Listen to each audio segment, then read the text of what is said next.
Hello, everyone. Good morning, good afternoon, and good evening.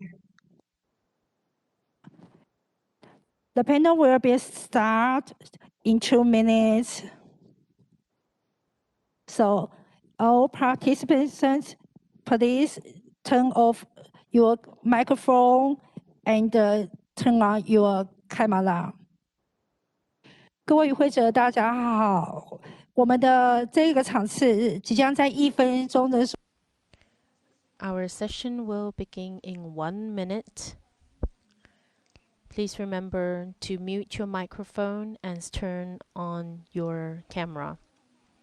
If you have any questions, feel free to use the chat box function. We will take all of the questions together at the end of all the presentations today. Ladies and gentlemen, good afternoon, good morning, and good evening. Our session on our International Migration and Human Rights online forum and workshop will begin our afternoon session now. On behalf of our organizer, I would like to welcome everyone. Now I introduce our moderator. Our moderator is the professor of the Graduate Institute of Museum Studies at the Taipei National University of the Arts, as well as a member of firm AP. And we are very honored to have Jiali Chen to act as moderator for our afternoon session. I now give the floor to Jiali. Thank you.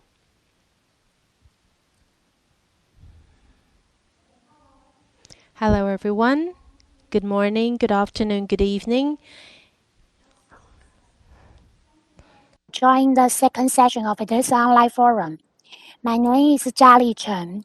I am the consultant of Firm AP and the moderator of this session. In this session, we are very happy to invite 4 speakers from different countries to share with us their thoughts and the museum practice on representing immigrants. Since the history of immigration is highly politically charged, some transnational migrant communities or ethnic groups are accepted by museum narratives, while some others are not. Who are included and who are not in the museum narrative, and how do we collaborate and empower immigrants in representing their own cultures and experiences is one of the issues that we will discuss in this session. In addition, how does museum fight against people's racism and prejudice toward the immigrants is another issue we will explore too. So, let's welcome our first speaker, Anya Aguas-Woods. Let me introduce her. Anya got her master's degree in comparative history of religions and religious anthropology. She attended the Louvre School and completed a DESS in Human Resources Management and Employment Relations at the Institute of Administration of Paris. She has various work experience, including the Musée d'Orsay, work in the regional direction of the Action and Support Fund for Integration and the Fight Against Discrimination in Champagne-Ardennais. She is now in charge of the Network and Partnership Department of the National Museum of Immigration History, France. And the topic of her presentation is the National Museum of Immigration History, a case study of universalist museography confronted with contemporary issues. Anya.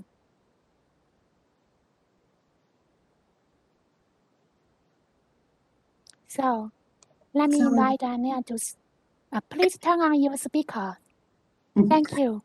Thank you, Jiali, for this introduction, and hello everybody, and again thank you for inviting me to share thoughts and experience in this very complex subject we are dealing with at the museum and I suppose in your museum too. So to try to answer the theme of this conference, I choose to explain it through the experience of the museum because it's reflecting very much the way French society is trying to think as a whole. And I know that very often in international conference, French people are always apart with these values of the French Republic, and I will try to be very humble on that because we are still sticking to these values, and it's having a huge consequences on the way we are thinking the museum and the exhibition, but very humble because we came after 14 years to the observation that it's not reflecting the French society as the society is in its evolution and on demography, but also on cultures and how the museum is at the moment changing his topics to try to fit more to what the question of the French society at the moment. So I will begin with the first next slide, please. Yes. Just to put the decor, as you said, on the theater field, the public establishment of the Palais de la Porte Dorée is running 3 scientific and cultural missions, 3 challenges. First, the Musée National de l'Histoire de l'Immigration, which is trying to create a museum of common history. We have a tropical aquarium, raising awareness of marine and aquatic biodiversity and preserving ecosystems. And the third one is the Palais de la Porte Dorée itself, the building itself, enhancing the value of the Art Deco Palace by contextualizing its history to contemporary social issues. So the first slide is already a complex and intriguing way of talking of the museum, because how can we mix 3 missions like this and why? And I have to go back to the history of the building itself, because we choose to put this National Museum of History of Immigration in a colonial palace. And it's already a first challenge, how we can articulate this history of colonization and history of immigration, because it has a lot of link. It's not a chronological route, but it's really having a lot of links, which are not very often talked and not very often talked about in the society. So just to understand from where we are speaking, I think it's very important. The next slide. Okay.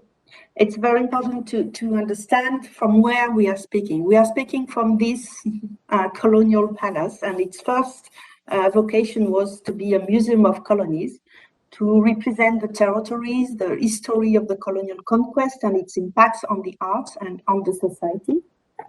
But it's talking a lot about how France at this time was thinking the society as a whole, as a domination country through the world. And if you have the opportunity to come at the museum, you will see how impressive and dominant and strong iconography we have in this palace everywhere, of a country thinking that France is at the core of the world and spreading the power everywhere. So talking about what is the identity of the French society nowadays when you are enter this palace is quite a heavy challenge. And also to understand that this international colonial exhibition on 1931 was very important because it has 8 million visitors and has a huge impact on stereotypes and representation of migrants and migration. And still, we have still fighting against this unconscious representation. So it's why I wanted to just very quickly to go back to this history of this palace where the museum is settled, because it has a link with how we are thinking the society and how we are integrating or not different communities. Then the function of this palace changed several times, and but we still maintaining this aquarium, this tropical aquarium, and it's why we have these two very strange combination of a tropical aquarium and a National Museum of History of Immigration. It comes from the history of the building itself. You can go from the 4th slide to the 9 quite quickly because it was just to show you how important was this international exhibition and how important was the consequences of that. So next slide. Yes, it's around the wood in Paris, and the exhibition was spread all over this district with huge building. You can go to the next one. It's the tradition of this universal exhibition in Europe, where they were building huge buildings and remaining or not. And you can go to the next one. The next one, yes, and again the next one. Yeah. So this is the national. This is the Palais de la Porte Dorée, where the National Museum of History of Immigration is settled. So you can see how impressive it is to go in this museum with the bas-relief expressing all the richness of the colonies and so on. So just go quite quickly to the next slide. The next one, yeah. So you see all over the palace, the first vision is this. You can go again to the next one. Yeah.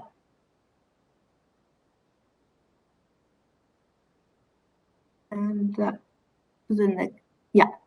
So I just wanted to begin with that because it's where we are beginning to tell this history of immigration in France nowadays is from this history, from this building, and it's quite a huge challenge. But first to go to the core of the question of what was suggested in this conference of how we are integrating or not communities, I am obliged to give a very quick introduction of how we are thinking the society and how different it is from Anglo-Saxon countries, and because it's important to remind this, to understand why we are making these choices in the museography of the museum. So next slide, please. Next one. Oops. Next one, please. Yeah. So we have to speak about this French model, a unique set of principles in the international landscape, which I was just beginning to say, and because it's very set in the mind of everybody that even if we all observe that it's not working, or even if we are all criticizing this, which is the first sport of French people, always criticizing and questioning things, but it remains the frame in which we are thinking the society, and it's why it has such an impact on the way we have building the museography of the museum. So these three big principles is that the Republic is one and indivisible. So it's no distinction of communities. So it's why I'm always a little bit, it's always difficult for me to answer the theme, for example, of the conference, because we are not thinking the society as a addition of communities. We are all citizens. So it's a kind of uniformity of the citizens, but it's of course bringing a lot of problems then in the reality. But that's the principle, and that's the principle in which the museum has been created. The second one is the promotion of laicity. I know that it's a term that we can't translate. We can say secularism, but it's not exactly that. It's just the separation of the private and public spheres with regard to all forms of beliefs, and especially the religion beliefs. And then it's the choice of intercultural dialogue rather than multiculturalism. So it's this utopia of that we can create a common community through the diversity of cultural communities, instead of additioning the different communities and looking at this as the relation between communities. We are having this utopia of a common community in which the diversity is expressing itself. But you will see that it's not so simple and not so easy, but it's the principle in which we are built, and very strongly built in France. Next slide, please. So how did the museum respond to this challenge in 2005? And it's why I just begin to say that it was it's not so simple, because in 2002 we have the huge surprise to have the extreme right party at the presidential election, and that was a huge shock in France, and it brings to this decision to create a national museum for history of immigration. We feel from that moment, because it was a huge shock in the society, because this principle I was talking about was just being questioned by the elections, that it was not working. So we have to answer that. And the way to answer to this political shock was to create this museum, but on very different guidelines than we usually use for creating a national museum in France. Usually you have a collection and then you are creating a museum, and it takes 10 years to create the museum. But here, on that case, we begin the museum without collection, because we don't know what does it mean, immigration heritage. Is immigration heritage different than the national heritage? For most of the people, no, but we have to make the observation that in the national heritage, the different cultures of immigration were not recognized. So we have to fill this gap, but not to renounce to our principle of universalism and intercultural dialogue. So we had a specific approach to the history of immigration, treated as part of the mainstream history of France. We used to say that it was the National Museum of History of Immigration because it was an urgent call to recognize this history, but to recognize this history like being part of the mainstream of history of France. we could have titled the museum the National Museum of History of France, but it was too challenging. So we chose the specific way to go to the mainstream.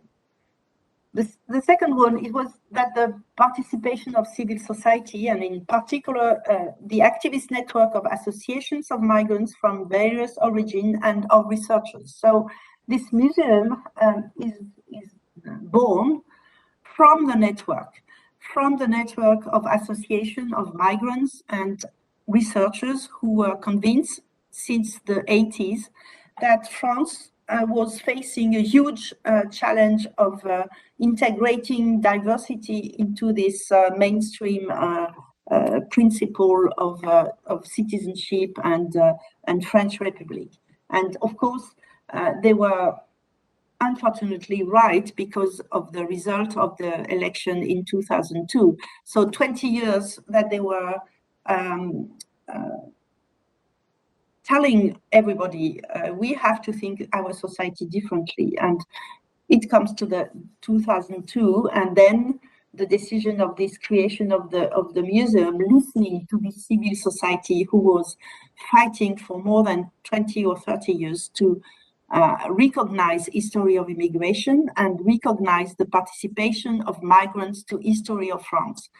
So it was from all of them, even if it was to recognize all the communities in history of France, it was to still keep it into a common way of looking at history and French society.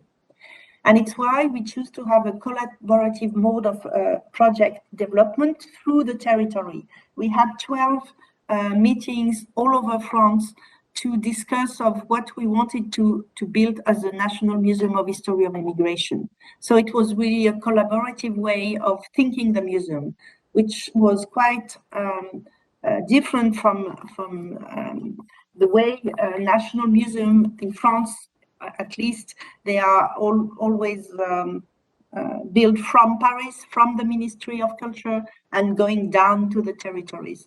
This museum has been built from exactly the reverse mode project of development, from the territories to the national level.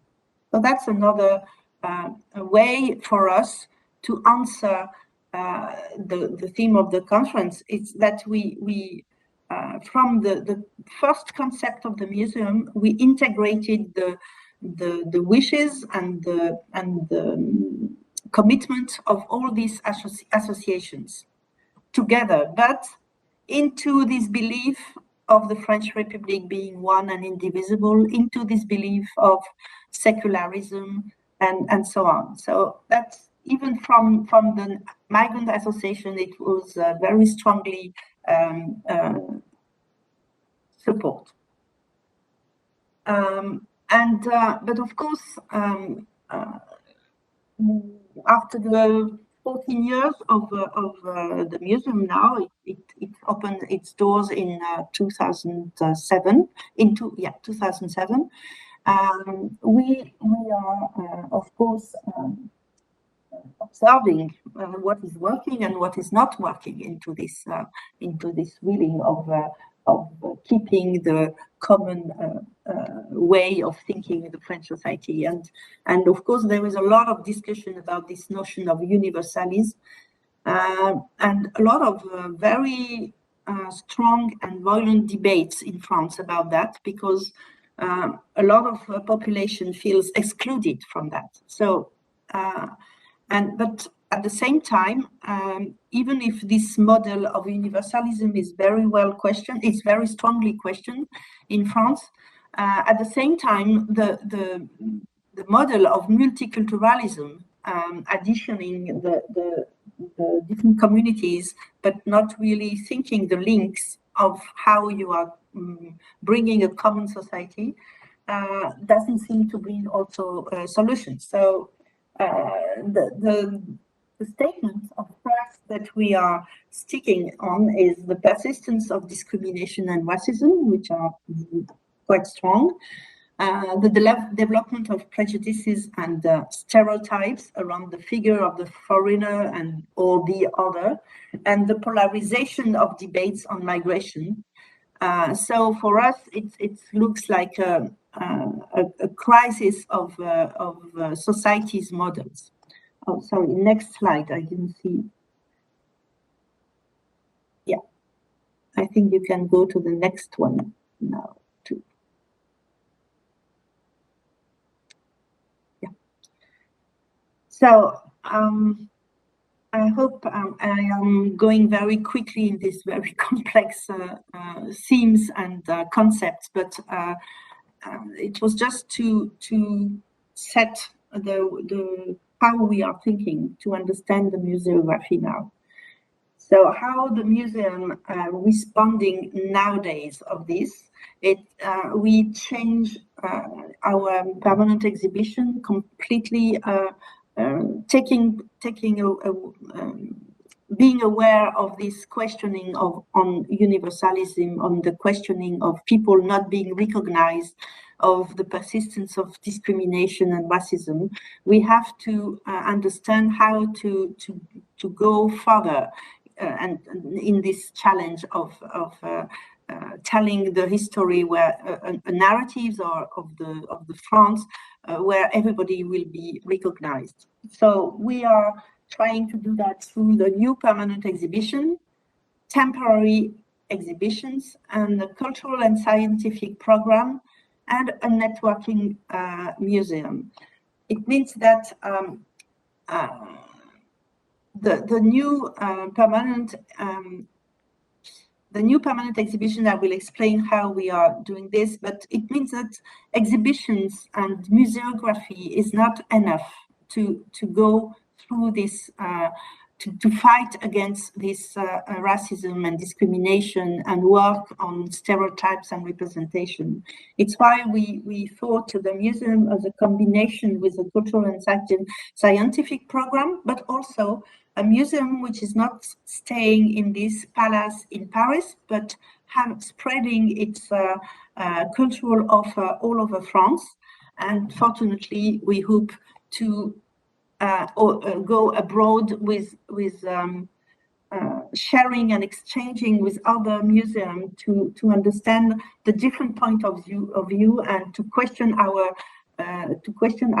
way of working through the experience of others and in different countries. And it's why it's so important for us to participate and understand how it's questioning this very important goals in other countries. Next one, please. So for us, and if I have to answer on one slide to the theme of the conference, it will be that we are not taking these or these communities in account, but we are taking into account all the communities through the networking and through the development of the new permanent exhibition. So I don't know if I'm well understood and why I begin to explain this concept, because it has this very huge impact that we are never speaking about communities. We are speaking about history of France, but we realized that speaking of history of France was putting apart certain part of history, and we have to include that in the mainstream. So we choose to really go into the taking account of the communities through the networking, through the connection we have with all the associations and with all the cities and with all the different stakeholders in France. Next one, please. So in National Museum in France, you never have a networking department like mine. It's a very singular. It's a particularity. First, having a national museum beginning without collection. Secondly, to have a network and to keep the network into the project of the museum till now. It's a challenge, but it's still existing. So to have a dedicated networking and partnerships department in the museum as a direction, we have the official mission of animation and development of a network of associations, cities, cultural and scientific institutions, national education institutions. I don't know. I can't see where we are in the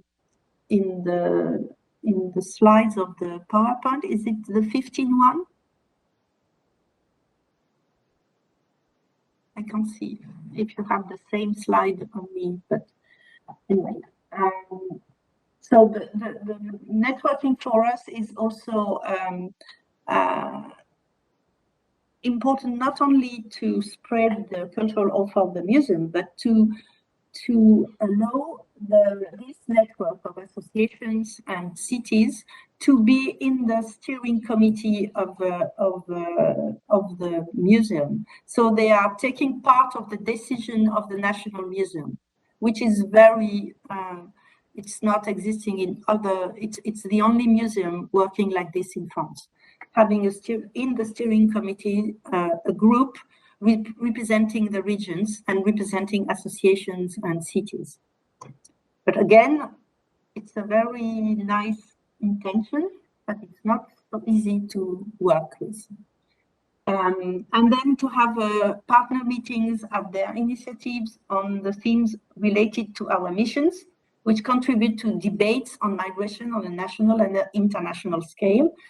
It means that this association and these cities are coming to the museum and holding a programming at the same time of the museum, and they are really taking part of the programming of the museum. So it's not only the curators with the exhibition or the programming department with performances which are holding the museum. It's also this network of associations of cities who are taking part of the programming. Next one. Oh, yeah. Okay.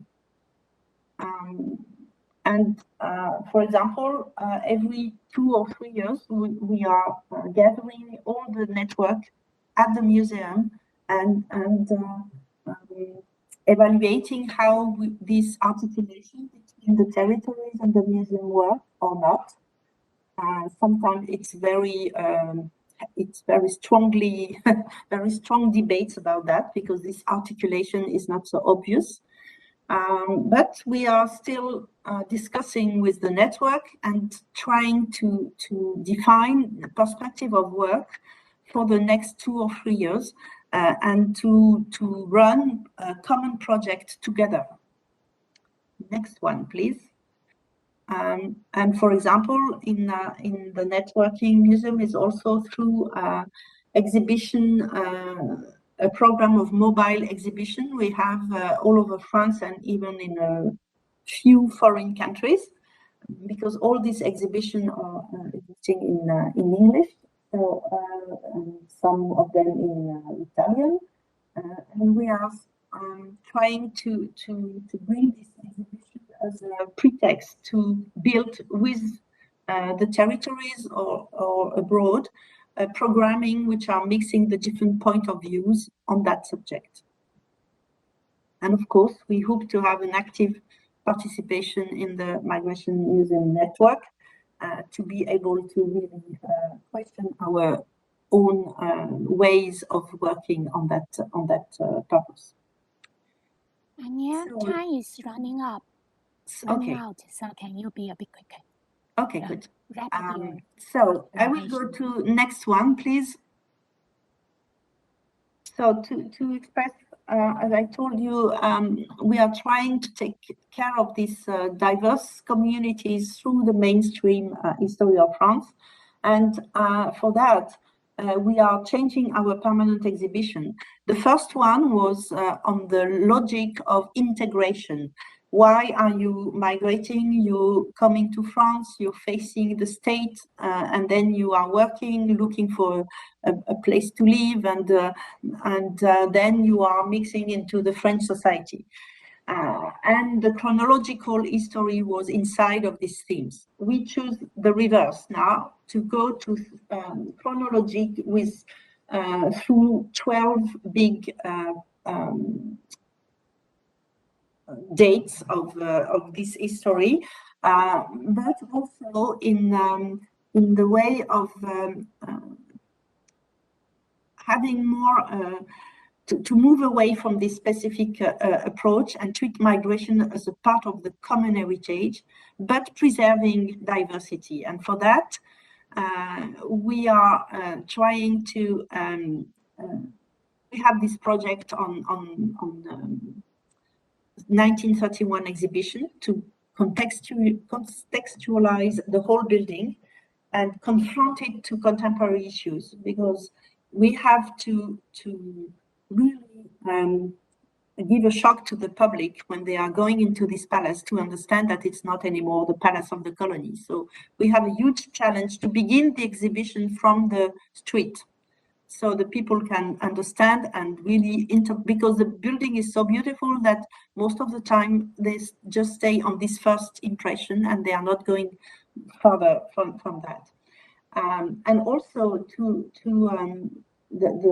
the idea is not to begin at the French Revolution, as the first permanent exhibition did, but to begin at the Black Code in 1685, which allows us to bring into the exhibition the history of slavery and the history of colonization, which was not the case because. And now to bring how these three histories are articulate and how it explains the stereotypes in which we are living nowadays.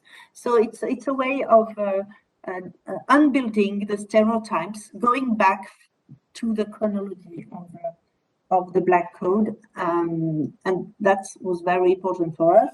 And also another evolution in the new permanent exhibition, which is taking in account the different communities, is that instead of having in the national collection, we have three focus: contemporary, history, and ethnographic collection, which was a collection of narratives of migrants through objects. And we decided to have an evolution on that, which I think is very important, is that we are not collecting only migrants' narratives, but collecting all the people who are fighting for migrations, which means also French people who didn't migrate, but are part of the history of immigration of France. So history of immigration is not only the history of migrants, it's also the history of French people who are fighting for migration to be something that the French society is just accepting as a part of the mainstream history of France. And we are now working at the moment on, because we built this national collection in 14 years, and now we were supporting the different museums in France to have specific exhibition on migration, but now we are trying to help them to look at their own collection and to see what is due to human migration in all the heritage of the different museums of France. So that's a way for us to bring these communities or diverse cultures which exist but which are not visible in the collection of the Museum of History in different parts of France. We are trying them to put this collection into the mainstream. Anya, can you finish your presentation in 1 minute? Okay. Sorry for interrupting. No, it's fine. It's fine. I will just go now very quickly because it's just to show the next one. It's the next one. Yeah, this is the new exhibition in 1,600 square meter, which will go from 1685 to nowadays. So we will include the contemporary issues and debates into the exhibition. The next one, you can go quickly. Yeah, you can go quick to the next. It's just images, just to show how it's going to be. Can you go quickly in the?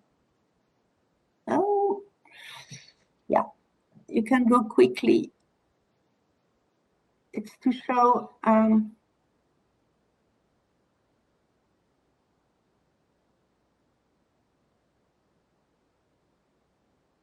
yeah, it's just to show you the different exhibition. We are trying to complete the permanent exhibition with a temporary exhibition, like sometimes in cultural topics like the Olympism or of how sport is a way to valorize the participation of migrants into the history of sport. But also we are treating communities sometimes like Jewish and Muslims in France from the 19th century to nowadays. So we are alternatively, and then we have, you can go further into the slides, please, into the PowerPoint. Next one. Yeah. So this is how we are treating all the different, through the different temporary well, it's difficult for me because I can't see the PowerPoint where you are. Anyway, you see, we will have in autumn 2023 the Asian migration, for example, but we will see how Asian migration is taking part of the history of France. We will not treat only the point of view of the communities, but we are working, for example, 2 years before with the association to in order to have their voices into this exhibition. Okay. Yeah, then it's only slides of the programming and to show the richness of how we are trying to take care of this the voices of different cultures in France inside of the mainstream history of France through the programming, through the exhibitions, but we are not giving the word to one communities or another. It's always how all these communities is contributing to the mainstream history of France. Sorry, it's very, yeah. I can't see where you are, so anyway. I think that's the last PowerPoint, last slide. Okay. Yes, thank you. So yeah, thank you. It was a way for me to try to, sorry, it's very early for me here, but it was to try to show you how this way of thinking the society and history is not going through communities, but through the mainstream. And we are questioning that, and we are trying to change our programming and to change our exhibition and to take care of the network. So in order for them to be part of the decision of the museum and to the programming of the decision. Thank you very much, Anya. Thank you for this wonderful and critical presentation. You gave a good discussion on the history and the transformation of the National Museum of Immigration in France from its colonial past into the contemporary role. Thanks again. Now let's move to our second speaker, Edward Tapon. Edward is the director of Angel Island Immigration Station in the United States. He is also the executive director of the Angel Island Immigration Station Foundation. He previously served as the executive vice president for the Asia and Pacific Islander American Health Forum. He has 26 of nonprofit sector experience. He is currently a Robert Wood Johnson Foundation Culture of Health Fellow, and the topic of his presentation is raising awareness and appreciation for Asian and Pacific Islander immigrants in the U.S. Edward. Thank you, Ms. Chen, and thank you to the organizers of this panel and the symposium for the opportunity to be with all of you today. 谢谢. Good morning, good afternoon, and good evening. I am joining you from Oakland, California, and I've had the privilege of serving as the executive director at the Angel Island Immigration Station Foundation for the past 2 years. While my family did not come through the Angel Island Immigration Station Foundation, we are immigrants to the United States, and so the work of the foundation and the history of Angel Island is something that is of personal importance and connection to me. What you see here on this slide is the detention barracks, where immigrants were detained and held for anywhere from 3 days up to 2 years as they tried to enter the US. Next slide, please. As I share with you my slides and some of the work that we've done at Angel Island, I wanted to put it in the context of Asian American immigration to the US. So the US unfortunately has a long history of preferential treatment for European immigrants, for white immigrants, as compared to Asian immigrants. And so even till today, what you see represented on the screen are the 3 predominant lenses or narratives or stereotypes that Asians are often seen through here in the US. The first one being that of the invisible or other, where our stories, our histories are not included in museums or in the media or considered in politics. Or when you look at data and charts and graphs, the information for our communities is completely missing, or it's lumped together into an other category.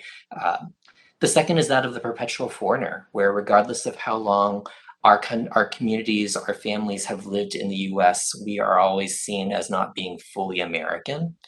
And finally, the last is that of the model minority, where our communities are seen as being universally wealthy and well-educated. And while that is a positive stereotype, what it does do is it makes it that much more difficult to raise attention and awareness to the members of our community who are struggling. And it also creates tension between the Asian communities and other ethnic minority communities. Next slide, please. So in the past 2 years here in the US, we have seen a significant increase in anti-Asian and anti-immigrant attacks. There have been over 9,000 reported cases of hate crimes against Asians in the past 2 years, timed very closely with the advent, the emergence of the COVID-19 pandemic. But that history of racism and anti-immigrant sentiment has a long history here in the US. And what these pictures on this slide represent is how in the mid-1800s, Chinese immigrants first started coming to the US with the discovery of gold, and then later helped to build the transcontinental railroad that stretched from one side of the country to the other. But unfortunately, during economic depressions, the Chinese and the Chinese laborers were seen as competition for scarce jobs. And so there were riots, there were arsons or fires set in Chinatown, and there were lynchings and violent attacks against Chinese and other Asians. And that's what this slide represents. Next slide, please. Unfortunately, that racism and anti-immigrant sentiment also made its ways into the country's immigration policies. And so on the left-hand side of the screen is the celebration in a newspaper article of the passage of the Chinese Exclusion Act of 1882, which was the first time in the US history where a specific country's people were prohibited from entering the US or becoming US citizens. And that law, that immigration policy, was followed by many different policies over the next 10, 20, 30 years, as evidenced by the bullet points that you see on the right-hand side. And ultimately, all of these laws together made it very difficult for anyone who was Asian or Pacific Islander to come to the US or to become a US citizen. And that's the foundation of, that's the start of why the Angel Island Immigration Station was built. Next slide, please. And so on this slide, you see Angel Island. It's a beautiful scenic state park in San Francisco. It's just north of the city of San Francisco, which you see on the right-hand side of the screen. And the immigration station sits on just part of the island in the northeast corner of the island. So from 1910 to 1940, this immigration station was used to enforce all of these anti-Asian immigration policies. And we know from the records that we have available that about 500,000 immigrants from 80 different countries were either processed or interrogated or detained at Angel Island during that 30-year period. Next slide, please. What these next few slides show you is on the left-hand side of the screen, historic pictures of what the immigration station looked like. And then on the right-hand side of the screen, what the site looks like now and how we've tried to preserve the buildings and to interpret the exhibits to tell the history of Asian immigration and the immigration of people through Angel Island. What you see on the left-hand side is the administration building, which is where the immigrants would first be taken to. What we know from the historical records is that the experience of detention and processing for Asian immigrants was very different from that from European immigrants. So most people around the world know of the Statue of Liberty and the Ellis Island, which in the US serve as symbols of how our country has welcomed immigrants to the US, but typically these were European immigrants. Unfortunately, not many people around the world, or even in the US, are aware of Angel Island. So Angel Island was a darker chapter where this immigration station really is a symbol of how the US has tried to keep specific groups of people, historically Asians, out of the US. On the right-hand side of the screen is the detention barracks again, and it may be hard to see it in this picture. Is the front of the picture is where the administration building would have stood, but unfortunately that building burned down in a fire in 1940. So what we have in its place is a concrete outline, and carved into the outline are different words that represent some of the emotions and themes that immigrants experienced, from hope to frustration to despair to strength. Next slide, please. Part of the immigration process was that all immigrants were required to undergo a medical screening. We know from historical records that the medical screening was much more quick and brief for European immigrants, whereas for Asian immigrants, they were forced to strip completely naked and to provide blood and stool samples so that the immigration officials and medical inspectors could try to find various diseases or medical conditions that would keep a person from entering the US. And so that left-hand side picture is a historical photo, but we know it's a posed photo because the men are semi-dressed. From the historical accounts from immigrants, they were unfortunately forced to fully disrobe.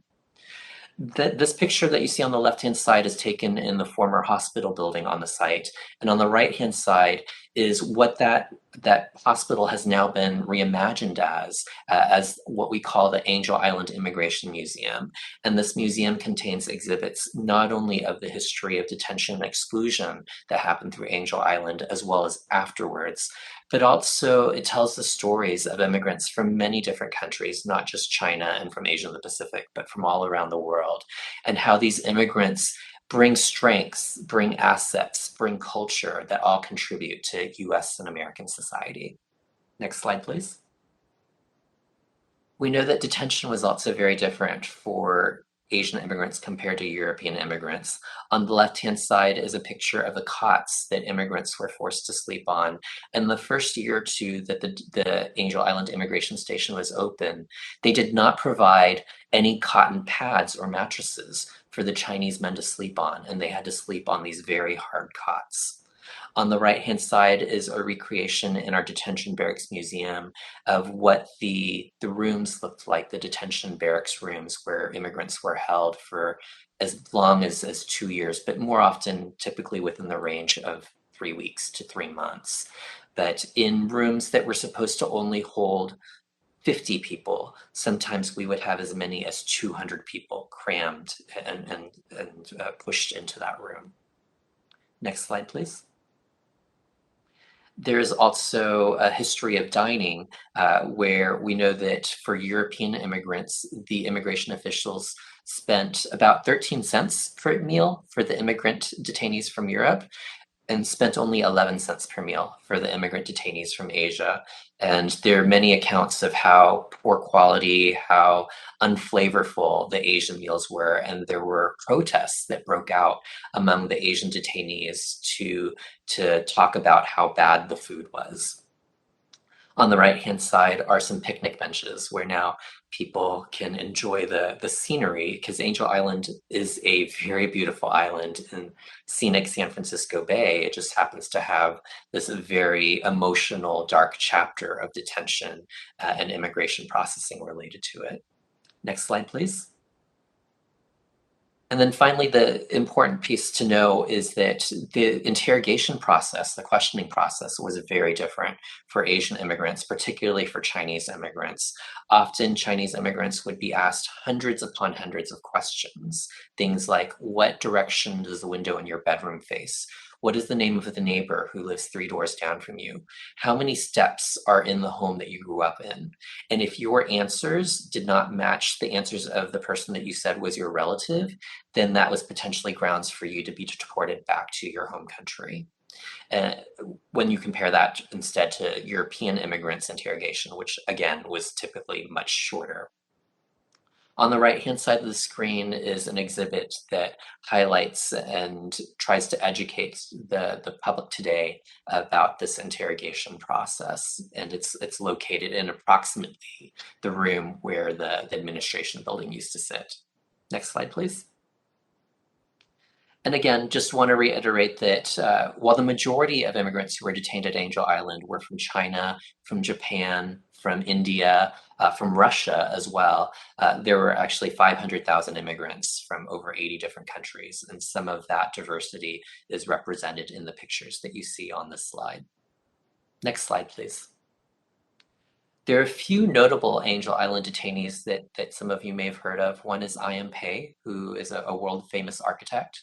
The second in the middle of this page, you see Tyrus Wong, who is the Disney animator who helped to paint many of the beautiful landscapes that are very reminiscent of Chinese paintings in the Disney movie Bambi from many, many years ago.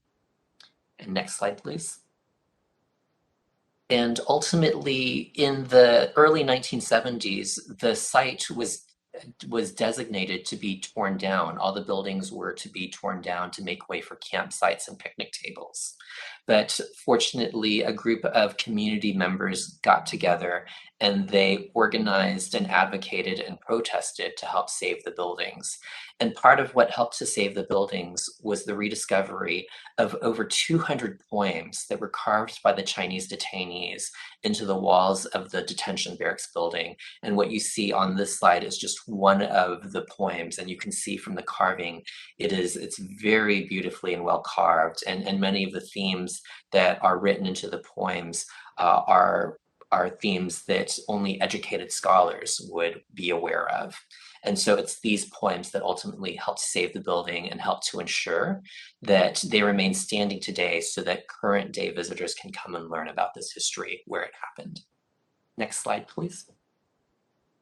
So on the remaining slides, what I wanted to do with that historical context is to share some of the strategies that we've taken at the Angel Island Immigration Station Foundation to try to raise awareness to historical immigration, particularly by Asians and Pacific Islanders, as well as current day immigration, the ongoing connections and similarities between the immigration that's happening today, sometimes by Asians and Pacific Islanders, sometimes by other immigrant communities, but how that history of detention and exclusion began with how our country treated Chinese and other Asians back in the early 1900s.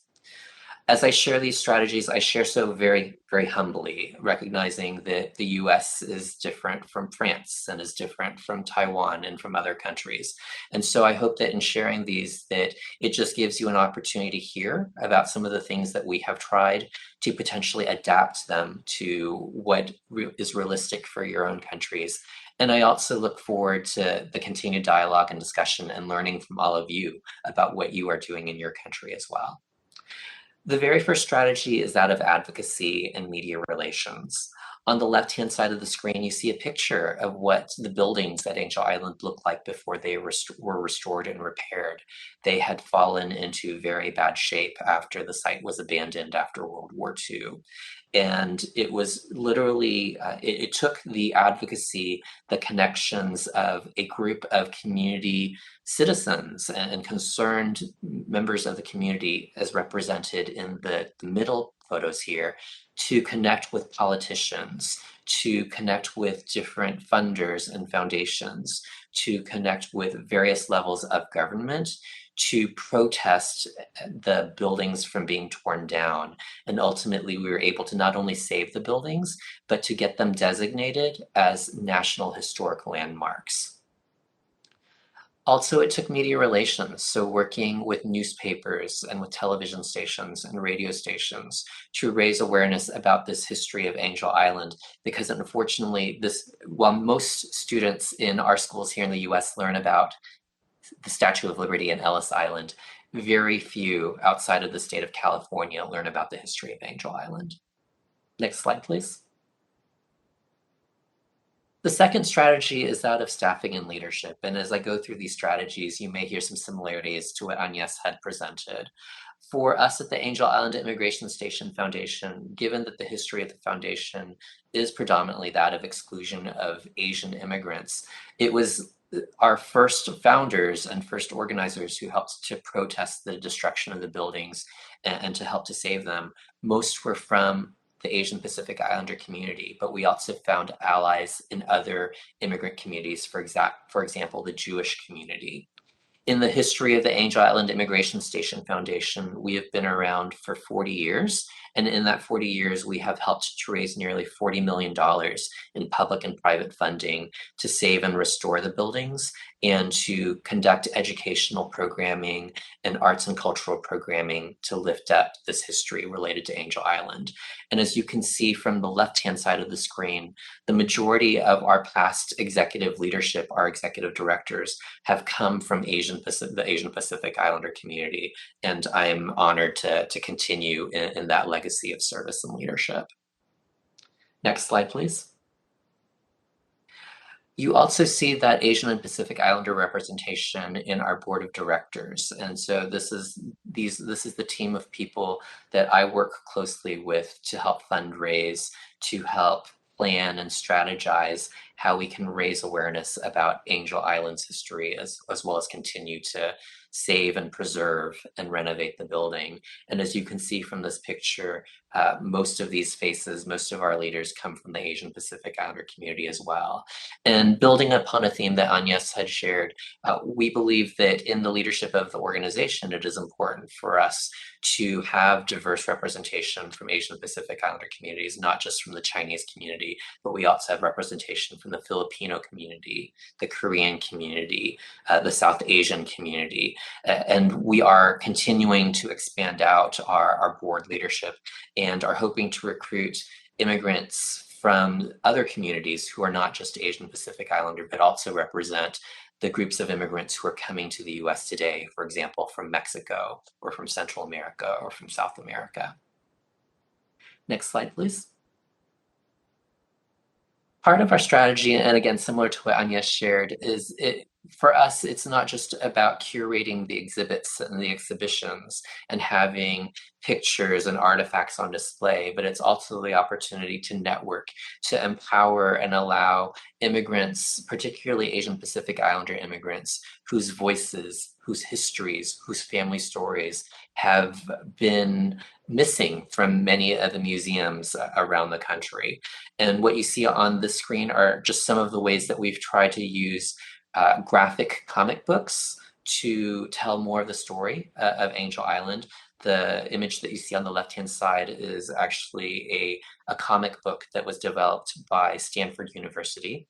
And on the right-hand side is actually a for-profit comic book company, and one of their writers is a Thai Chinese American who decided that in developing his comic book series, he wanted to set his comic in the historical period of when Angel Island was open, and even included 5 pages out of one of his comic books to tell the history of Angel Island, which is not something that we've often seen in comic books. Next slide, please. That storytelling and education continues with music. On the left-hand side is a opera musical that was written by the granddaughter of a Jewish immigrant who escaped the Nazis through China to Angel Island and into the US. And on the right-hand side is a new musical that was written by a college student based on his grandfather's experience of being detained on Angel Island. Next slide, please. And then just a couple more examples. We are continuing to experiment with animated videos, especially in this day where people's attention spans are such that often they will not sit through a 1 hour, 2 hour, 3 hour program. How can we educate people and touch their minds and their hearts in just a few short minutes? And so what this slide is an example of is a short video about Tyrus Wong, one of our detainees, that was created to tell his story. And it's about a 2-minute video that I can put into the chat, the web link for that video if you'd like to watch it. And then next slide, please. And then this is an example of a 3D virtual exhibit that we created in partnership with a few other organizations, where you can literally virtually visit the Angel Island Immigration Station Foundation and hear one of the park rangers tell some of the histories, read some of the poems, and share some of the stories of the immigrants who were detained there. And I'll be sure to include in the chat box the link to this as well. Next slide, please. So as I wrap up my presentation, again, similar to what Leah shared in her presentation, one of our major strategies has been that of collaborations and partnerships, not only with other networks and associations such as the International Coalitions of Sites of Conscience and its Migration Museums Network, but also with our fellow museums across the country. So on the right-hand side is a declaration that talks about the partnership between Angel Island State Park and Ellis Island on the East Coast. And these collaborations and partnerships have allowed us to reach new audiences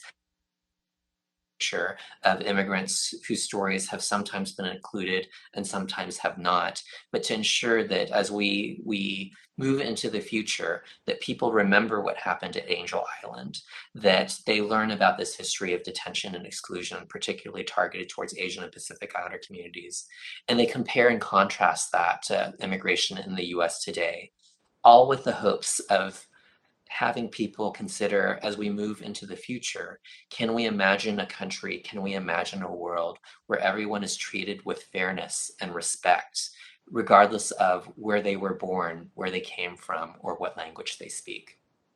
Next slide, please. And so with that, I want to say thank you, Sheshia, for the opportunity to share some of our experiences with you. And again, I look forward to learning more about what you have done with your museums and in your country to help ensure that different parts of immigrant communities whose stories have sometimes been left out are more included as we move into the future. Thank you. Thank you, Edward. Thank you very much.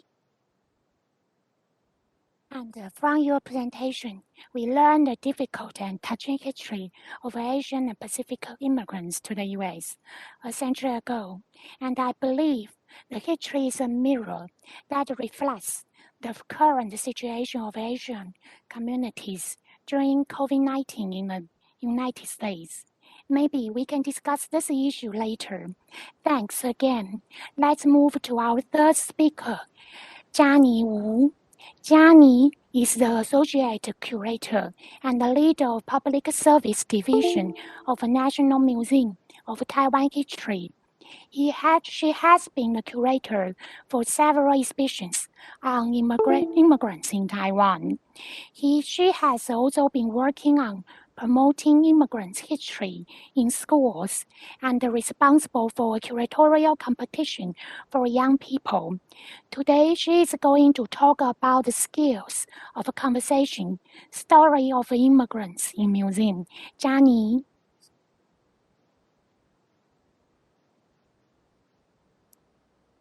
佳妮可以开始了，谢谢。好，那感谢主办单位的。I would like to thank the organizer for inviting me. First, I would like to talk about how do we facilitate communication on the topic of immigration inside a museum. I would like to first talk a little bit about our museum. It's a museum located in southern part of Taiwan. It's not in the capital. It's in Tainan. And the reason 400 years ago, this city used to be the capital of Taiwan. So we have around 500,000 visitors per year, and we have around 100 people on our staff. And the size of the museum is around 200,000 square meters, around the size of 20 football court, because it's not very close to the main travel stations. So it's not very convenient for migrants to have access to the museum. But our main visitors are like our families. And for the permanent exhibitions, so we have the size of the room for permanent exhibition around 5,664 square meters. And for special exhibition, the venue size is 1,322 square meters. And we feature Taiwan's own stories, not just my immigration stories. But I would still like to talk about the immigration featured exhibitions, because Taiwan as an island nation of immigrants, there are different waves of immigration arriving this island. So there is actually a intersectionality. This is our approach to this part of history, and we continue to receive different waves of immigration from SAEA region. So this waves has never died down, and the mission of our museum is to respond to issues of different times. And we really need to respond to different communities of Taiwan, and we really need to document their stories and histories. So for new immigrants, they are also an integral part of that process. So next slide. So we have a lot of different exhibitions featuring immigrants, and I would like to talk first about the two main exhibitions. In 2011, our museum was inaugurated. At the very beginning, our museum did not really put that much of a big focus on the topic of immigration. It was until 2014. That was when we started to address the issues of immigration and immigrants. And for us, it's very important to document the course of 400 years of history of Taiwan. So we really need to build this context of immigration's relation with Taiwan. So we started out with conversation with the public, so we can identify different groups and ethnic groups of immigrants over that period of history. And we also cover different nationalities and also the migration or the movement in the island. So that's how we set the background of the exhibition. And we hope that exhibition allows the visitor to feel that their ancestors are once migrants or themselves are migrants. So this exhibition touched upon the history, the more contemporary history of Taiwan in the last century. So we covered 19th century missionaries from the West, and also earlier part of 20th century, the arrival of Chinese mainlanders and how they encounter Taiwanese indigenous peoples. And then we also cover migrant workers and also some of the people who are denied a nationality, for example, some of the Tibetan refugees. So this is not a individual based exhibition. It's more like covering a wider narrative of entire history. So next slide, please. Can you go to the next slide? Next slide. And in 2017, we had another key exhibition, the new tiger, Southeast Asian immigrants and migrant workers in Taiwan. It contrasts the one in 2014 because the previous exhibition focused more on groups, and this 2017 exhibition focused more on individual stories. So we would like to take our perspective back to individual stories. So for the visitors who come to our museum, who might have this, who probably didn't have this immigrant or migrant identity, so they don't have any connections with new immigrants or migrant workers, but they can come to the museum and they can actually be more intrigued by their stories and would like to look into their conditions. So this exhibition features more about the lives of migrant workers in Taiwan from Southeast Asia. So in different sections of the exhibition, we have like each section featuring individual stories. So we have these migrant workers sharing their own stories, and they have put in the cotton box of the things they would like to send back home. That's how we display the exhibition, and that was actually more like an overarching or overall accumulated results of all the exhibitions we have done before 2017. And about museums' roles, I think museum is actually, its role is to actually build a safe space for migrants, including migrant workers and immigrants, so that people of different cultural backgrounds or ethnicities can come here and then they can initiate a conversation. And there is a stage for them to tell their own stories. And a lot of times we tend to overlook the roles of audience. So this is more like educational exhibition. For us, it's very important to know how our audience perceive these immigrants or migrants. So this is what we do for this exhibition for migrants or immigrants. So I would not say, I think I would not really say empower. For us, we try to revisit our way of empowering these migrants. We want to give them the discursive power to tell their own stories and give an update on their conditions. Furthermore, we would also like to see that these people, they can be equipped with enough of skill sets and skills so that people or their target audience can really comprehend or grasp the gist of their story. So we would like to empower them to have this storytelling technique.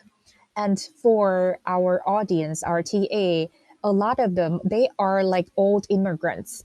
They are the early settlers, so they have different bias against these new immigrants or migrant workers. Sometimes they don't even know anyone who is a migrant or immigrant.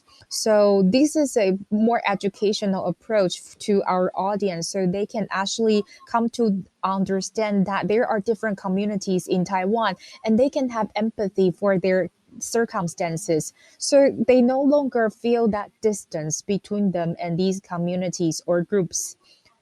While we are designing a program like this, the materials or the stories we select is a very important decision, because that will have an impact on how fast our audience can digest and accept the stories.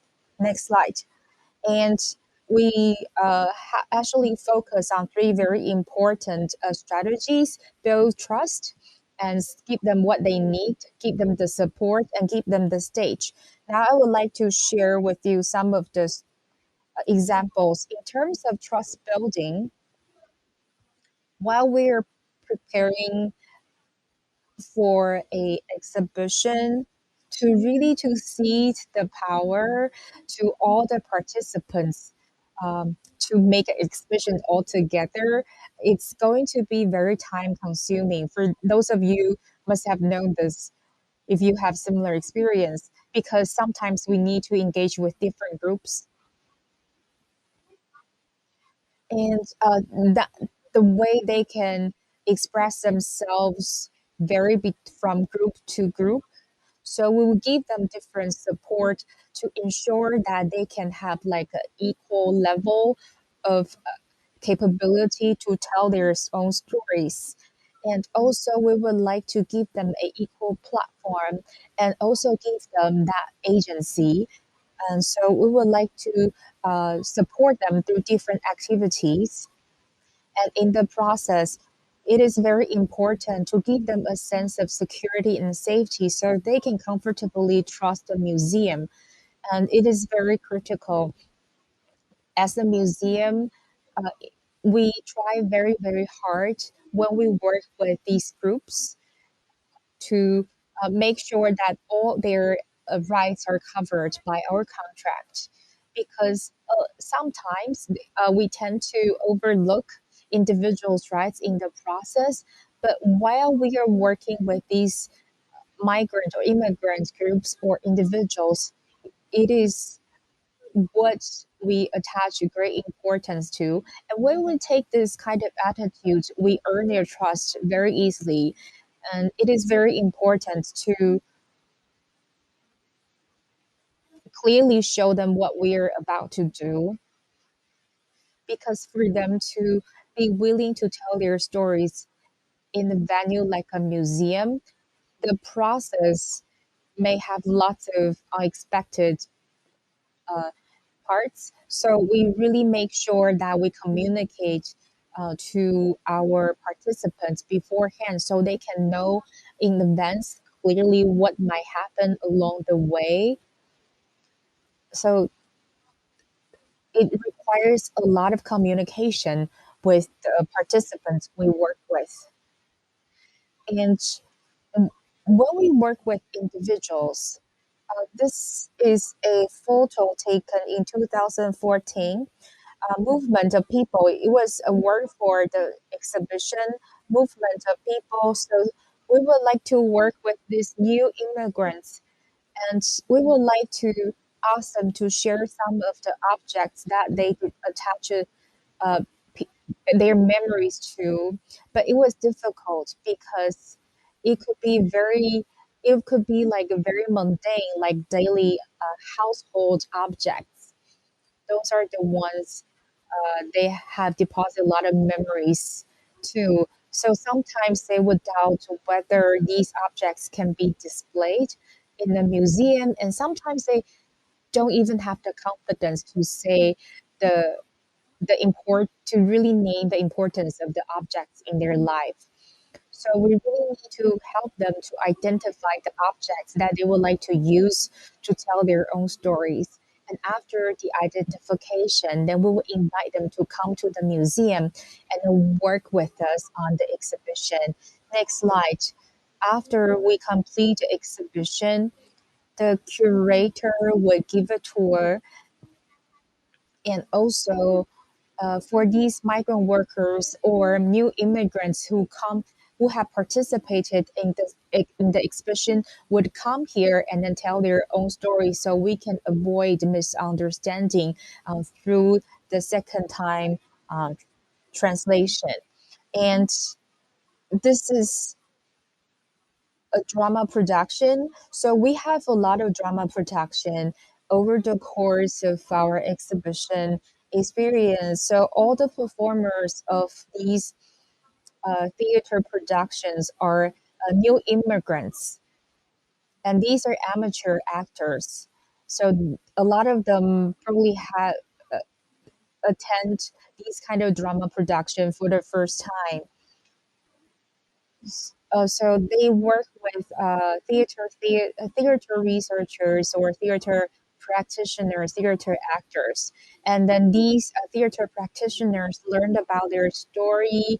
So they would adopt and pick up the languages from these participants and put them into the script of the stage play. So that would be the best way to really convey their story, and they can feel more at ease when they are on the stage. And all of our theater practitioners who are involved would be like behind the scene worker, like all the professional facilities are ready there for these amateur actors. So we have professionals taking care of these parts or bridging different parts of the programs. And then the entire stage is left to the new immigrants. Next slide. Because we know who our TA is, so we take different approach in terms of reaching our TA. So we really need to have sort of like easy door opener, and we need to remove their bias. Next slide. And this is the exhibition in 2017, the New Tiger Southeast Asian Immigrants and Migrant Workers in Taiwan. And it's an exhibition of individual stories. So we display the objects of importance of this individual's life. And we also tell stories of the unfair treatment they received. And we keep re-emphasizing one concept, that new immigrants and migrants, they have things that they're proud of. We try to present their integrity. And so that the core of the exhibition is the value of these individuals. So our audience or our visitors can engage in the more conversations with the individuals featured in the exhibition. And also our work is dedicated to new immigrants and migrant workers. So we try to really capture their stories from their interview. And one concern we had is that we may actually take their meanings out of the context. So, for example, we can only probably take 100 words out of their interview or 300 words. So we would actually attach a QR code next to the exhibition label, and so the visitors can scan it for more details. And it is also difficult to identify the highlight of this interview so that the audience can have a stronger feeling and reaction to their stories. For example, this sentence, I don't like teaching.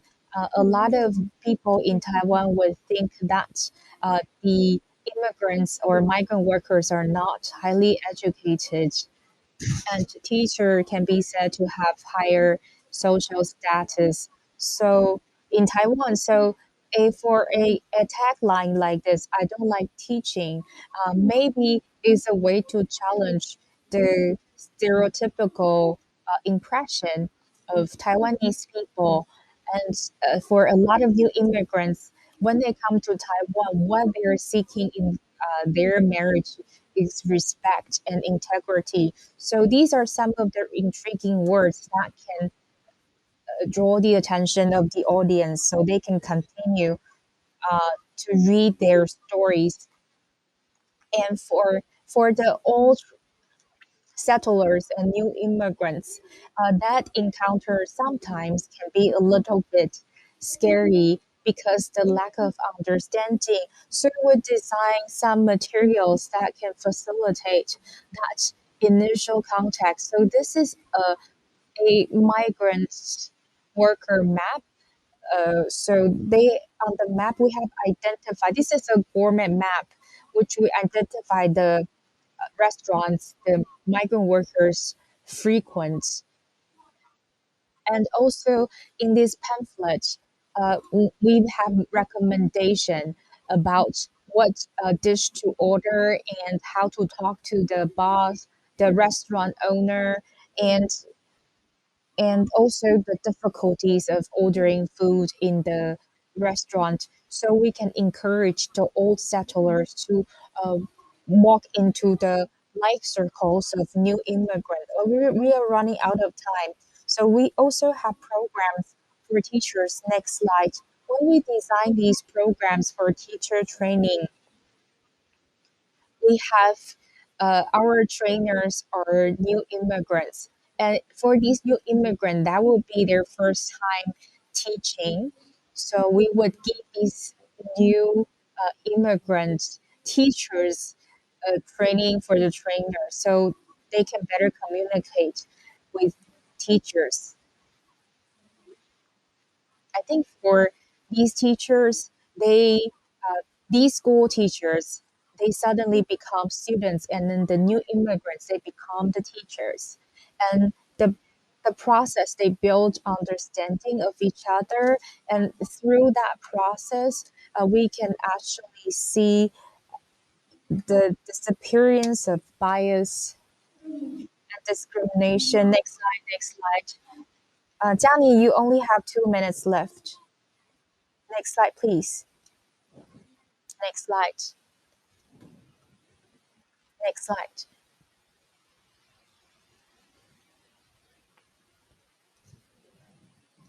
Next slide. Keep going. Next slide. Just stop here. In 2014, so we have altogether 17 projects featuring immigrants between the period of 2014 and 2021. And we have all these special exhibitions. Sometimes the amount of budget varies from year to year, but we try very hard to continue to push for our effort featuring migrant issues, regardless of its forms. It could be educational programs or exhibitions. And we would also like to see more room for further research. So you can see this small circle over here in such a big exhibition gallery. It's actually a research of the map of new immigrants, life circles. So these are some of the results from previous events or activities. So accumulated along the way, we can have more results for exhibition. Next slide. We also have a lot of digital teaching materials available in our database. For example, we can organize with these data materials a workshop for teachers. And so this is more like a big database of our national memories. And there are a lot of migrant workers' memories available in this database. So this is one of the activity or workshop we had. We invited different representatives from different migrant worker groups to share with students their experience and stories. Next slide. So in the process, these are the things we think are of utmost importance. I think you earn your trust by showing your respect and professionalism as a museum, so that the people you work with, the communities you work with, would not feel that they are treated differently.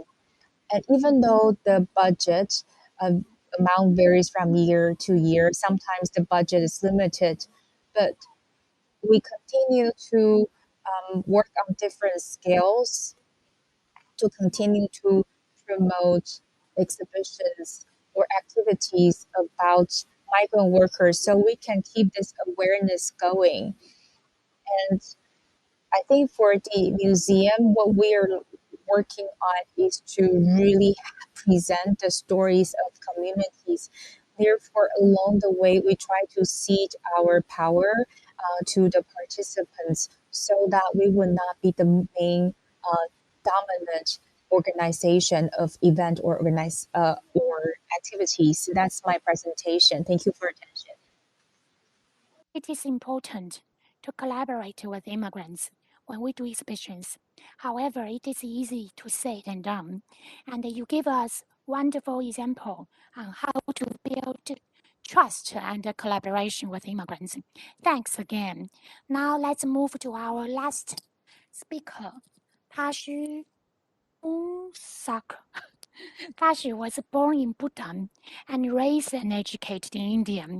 His parents belonged to southern Tibet, and following the Chinese invasion of Tibet, they escaped into exile in Bhutan, and later in 1983, migrated to India.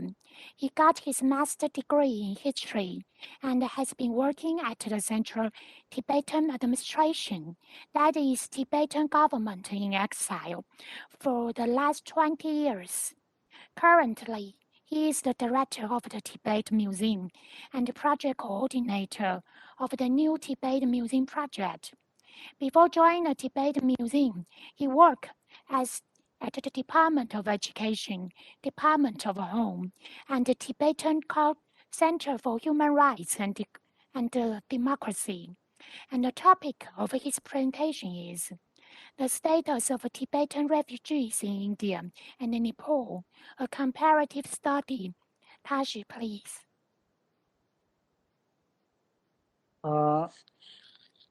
Thank you, Charlie Chin, for this wonderful introduction. I'm Tashi Pinzok from Tibet Museum, and my topic for today's webinar is on the status of Tibetan refugee in India and Nepal. Before I begin my presentation, I would like to thank National Human Rights Museum in Taiwan and Size of Conscience for giving me this wonderful opportunity to present our narrative on migrants, Tibetan migrants. So thank you very much. I'm from Tibet Museum, and our museum is established in 1998 to document, preserve, research, exhibit, and educate Tibetan and non-Tibetans on matters related to Tibet history, culture, and contemporary issue. The Tibet Museum aims to inform Tibetans and non-Tibetans about the Tibet modern history with emphasis on the Chinese occupation and personal accounts of life lost in Tibet. Our museum also educates the global community on the ongoing and on the continuous and ongoing abuses carried out by the Chinese government against the Tibetan people, and highlights the democratic and peaceful nature of Tibetan movement for freedom and human rights. So our museum is located in Meghalaya, just nearby His Holiness main temple. So from 2017, we started developing a new museum within the Exile administration in Dharamsala. The project was initially started in 2017, and we are planning to inaugurate our new museum by the end of this year. And I'm hopeful that if you visit Dharamsala, you will be able to see the whole story of Tibet in our museum. One of the most interesting thing about our new museum is that the collection of our new museum is based on the object and document donated by Tibetan migrants in India and Nepal, who were able to bring along with them some object while escaping into exile.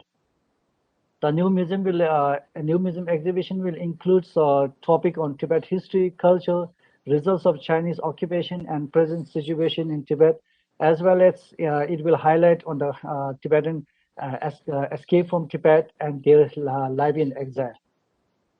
So I start my presentation with a brief historical background about on why we are in exile and why we escaped from Tibet.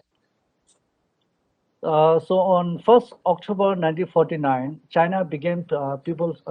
Can you change the slide? Yeah, sorry, I was not checking the slide. Next slide. Yeah. Yeah, this is new museums.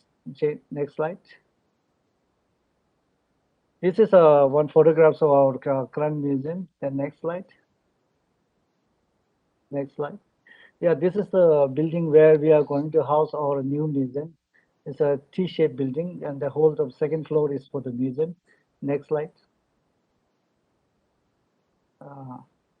Next slide. Yeah, that's a vision and mission of the museum. Okay, next slide. This is a drawing plan of our new museum. Next slide. Yeah, okay, thank you. So on 1st October 1949, China became the People's Republic of China, and soon after it declared to liberate Tibet, Xinjiang, Hainan, and Taiwan from foreign oppressor. But surprisingly, at that time, Tibet was not controlled by any foreign power, and it doesn't require any liberation. But China was planning to invade Tibet in the name of liberation. And on 7 October 1950, China started invasion of Tibet from eastern Tibet. 40,000 people liberation army troops attacked Chamdo, an important town in eastern Tibet. This was the start of occupation, and it continues today. And on 23rd May 1951, a small Tibetan delegation was forced to sign the so-called 17-point agreement in Beijing. This was a decisive moment in Tibet history, as it marked the surrender of our independence to China rule. On 10 March 1959, Tibetans led a national uprising against the Chinese occupation. The uprising was brutally crushed down, and many Tibetans were killed at that time. And on 17 November 1959, Dalai Lama and his entourage left Lhasa fearing his safety and crossed over India on 31st March 1959. 80,000 Tibetans followed him into exile in India, Nepal, and Bhutan. So next slide. So you can see from this picture that His Holiness is in the second from the left, coming into exile. This is the 3 days before he crossed into India. It's on 28 March 1959. Next slide. So this is a quote from His Holiness that after reaching Mussoorie, the first phase of our work concerned the influx of many Tibetans who were arriving in exile. At that time, the term refugee was being used to refer to us.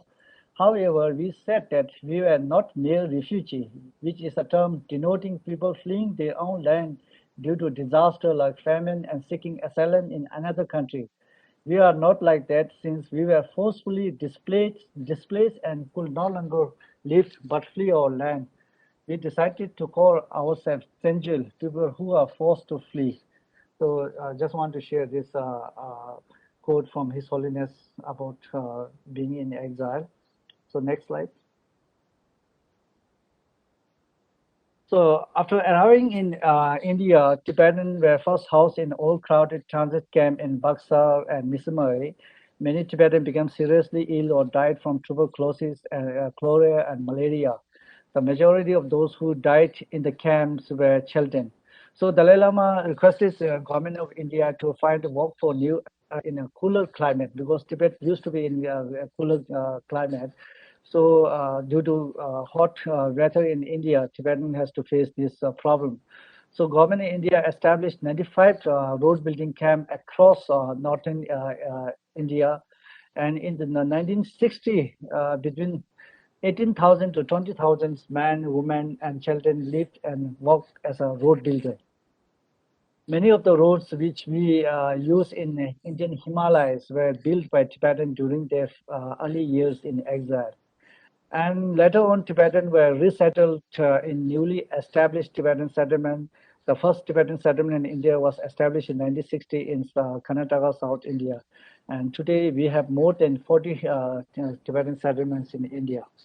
And after coming into exile, His Holiness established Tibetan government in exile on 29 April 1959 as a continuation of independent government, independent Tibet government based on the principle of democracy. So with the generous help of government of India, we were also able to establish school which teach the student in their Tibetan language, and then monastery, and Tibetan children will now have an opportunity to study Tibetan language and culture in their own school. Today we have more than 60 schools and around 200 monasteries in India. Next slide. So talking about the, so this is the early Tibetan arriving in a transit camp. Next slide. Next slide. This is also at the transit camp. So after arriving in India, the Indian government will issue this Tibetan refugee identity card for the Tibetan new arrival at the Indian border. And then next slide. This second registration certificate is given by the Tibetan authority at the transit camp. So with these two documents, they can now freely stay in India and travel any part of the India. Next slide. So this is a photo of early Tibetan working at a road construction worker. Next slide. So this is the first group of photo of first group of Tibetan refugees arriving at the Tibetan settlement in 1960. Next slide. So right now, the status of Tibetan in India is that we are required to apply for the registration certificate. And I think 10 years before, earlier it used to be we have to renew every year, but 10 years before, Indian government allowed Tibetan to renew this every 5 years. So we don't have to renew every year. We have to renew this every 5 years to legalize our stay in India. And like other Indian citizens, we can have Aadhaar card, PAN card, driving license, and even we can have a ration card where we can avail a food item in the under the government subsidized rate. So these things are like in India, Tibetans can avail all the opportunities which normal Indian citizens do have. So in order to, for traveling outside India, the Indian government has issued a special travel document known as an identity certificate. So we can travel in the most of the country by using this travel document, except few countries which are pro-China, so they don't allow this travel document, recognize this travel document. Other than that, most of the country recognize this travel document. Yeah. And in India, we have an equal opportunity and access to education in the school level as well as college and university level. Apart from owning a land which Indian government has given to Tibetan as a lease for 50 years and which was renewed again for more 50 years. Tibetan, any Tibetan can own the house, shop, car, and motorcycle, etc. And in 2014, the government of India formalizes Tibetan rehabilitation policy. The policy made a clear statement about the welfare of the Tibetan in India on matters concerning land lease, extending central and state benefits. It also made clear policy statement that Tibetan may be allowed to undertake any economic activity, and relevant paper trade license permit may be issued to Tibetan. It also says that Tibetan may also permit you to pursue, take job in any field for which they are professionally qualified, including in the field of nursing, teaching, chartered accountancy, medicine, and engineering, etc. The guideline actually set a uniform policy in all the states in India dealing with the rehabilitation and welfare of the Tibetan refugee in India. So this is the status of Tibetan refugee in India. Next slide. So I will discuss about the recent trend or the escape trend of Tibetans. Since 1959, more than 150,000 Tibetans have made their perilous crossing into exile. many died on the journey because of treacherous condition or in extreme cases being killed by the Chinese troops. Since 2008, the number of Tibetans has decreased dramatically. Before 2008, between like 2,500 to 3,500 people a year reached safely in India. But between 2018 and 19, less than 100 arrived in exile. Following the 2008 protests in Tibet, China authorities have now increased their control of Tibetans by closing down routes of escape and preventing them from traveling out of Tibet, even if they have a passport. Next slide. So this is the escape route, which is used by the Tibetan while crossing into Nepal and India. So this map shows the route Tibetan have used in the recent time from escape from Tibet. It also shows how Tibetan have changed escape strategies in response to increased Chinese border security. In the late 1950 and early 1960, Tibetan used many crossing routes as there were few Chinese border security to stop them. After 1980, Chinese government increased security along all the borders between Tibet, India, Nepal, and Bhutan, forcing them to take more dangerous route across high Himalayan passes. Next slide. So this is the reason why Tibetan escape into exile. There are many other reasons, but the common reason for Tibetan to escape into exile is to seek audience with His Holiness Dalai Lama. And many children also arrive as they were sent by parents to study in Tibetan exile schools. Tibetan monks and nuns come to study and practice Buddhism without fear of persecution. And some left Tibet because they lost their land due to China development policy or could not find job because of Han Chinese migrants in Tibet. Next slide. So this is a photo of young girl Yangdun and her father crossing the Nangpa Glacier on the southern slope of Himalayas. Next slide. So every migrant, there's a push and pull factor. So the push factor is the thing that cause person to leave their homeland, and the pull factor thing that cause person to come into new areas. So next slide. With regard to Tibetan issue, the push factor is a racial discrimination in Tibet. There is no freedom to practice religion and culture. There's a lack of opportunity to study Tibetan language in school. There's economic marginalization, political repression, and Tibetan were banned to display and possess the photographs of His Holiness the Dalai Lama. And there is a mass unemployment among Tibetans in Tibet, and the destruction of Tibetan traditional livelihood by state-sponsored policies like nomad resettlement and mining project in Tibet. The push factor, next slide. The pull factor. So the pull factor is His Holiness the Dalai Lama, who is staying in India, and there's an opportunity to study Tibetan language in the exile school. There's a more freedom to practice religion and culture in exile. There's a freedom of movement and expression in exile, and there are a lot of employment opportunities in exile. Next slide. So how they escape? So normally,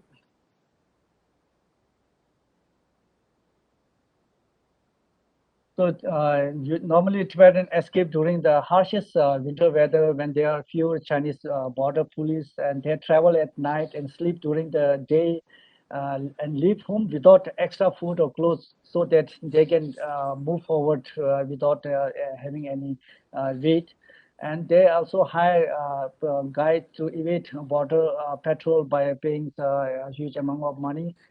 So the journey usually takes 2 weeks and 1 month to travel from Tibet to Nepal, and then they climb mountains in everyday clothes and shoes, and sometimes they use cars and jeeps to get to the border before crossing on the foot. And there are a number of risks like being injured, and after if you are injured, then you can be abandoned by your the people who are traveling with you. Then You can be caught in the border, and if you are caught, then you will be sent into prison and then to face the torture. There's also a risk of being caught in Nepal, and if you are caught in Nepal, then there is a possibility of being deported and handed over to Chinese authority, and sometimes there's a danger of getting robbed.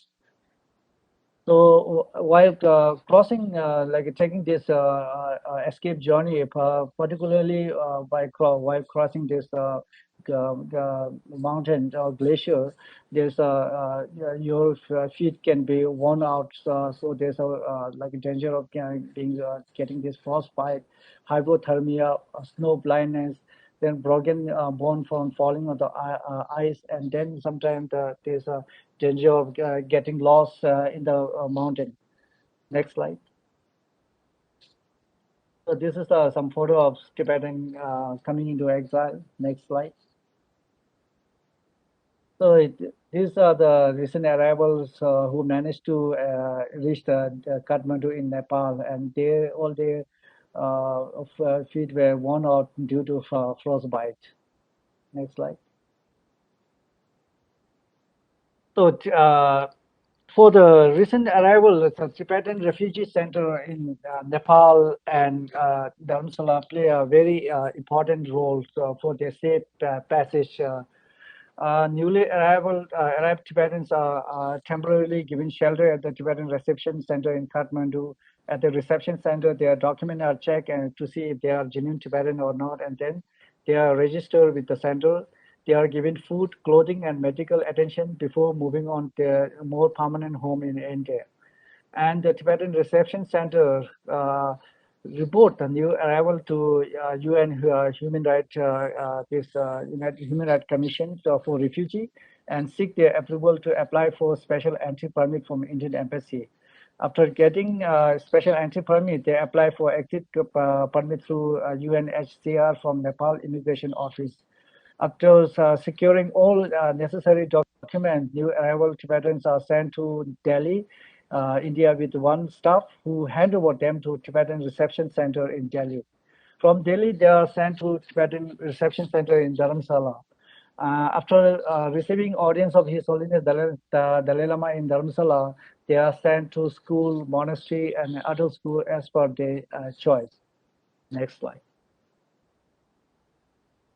So this is a photo of Tibetan staff in the reception center checking the document of the new arrivals. Next slide.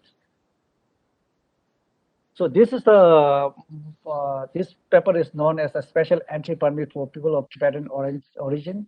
This is the most important document for a newly arrived Tibetan arriving in Nepal. Since 2003, the special entry permit has given Tibetan the right to enter India and to stay here legally. The then Tibetan government in exile and the government of India agreed to implement the permit to protect Tibetans while they travel to and live in India. Next slide.